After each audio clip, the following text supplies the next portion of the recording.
Добър ден! Ето кратка презентация на приложение 1.2n за смартфон, която позволява да се научат числата на различните езици. Това приложение ви позволява да направите избор измежду няколко десетки езика. Да изберем, например, книжовен арабски. На този език можем да наберем едно число от 1 до 9 и да видим начина, по който се изписва. Можем да променяме големината на всяко число и да чуем как то се произнася. 85.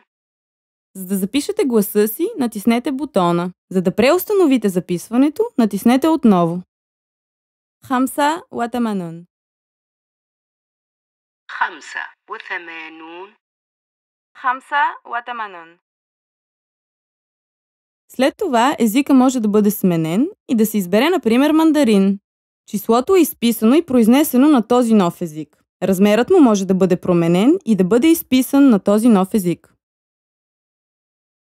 85. Втората опция се състои в това да се чуе как приложението ви произнася едно число, чиято големина е зададена от вас. Например, число от 3 цифри.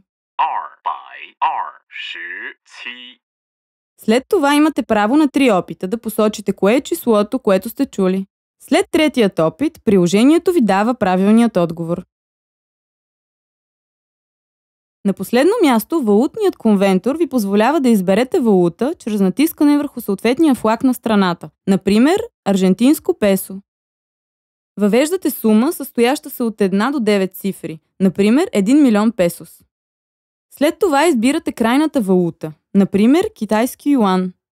И приложението, използващо всекидневно обновявани обменни курсове, ви дава съответната стойност в тази валута. Можете да променяте тази стойност, закръглявайки, например, до хилядната. И избирате езика, на който конвертираната сума ще бъде произнесена, например, кантонски език.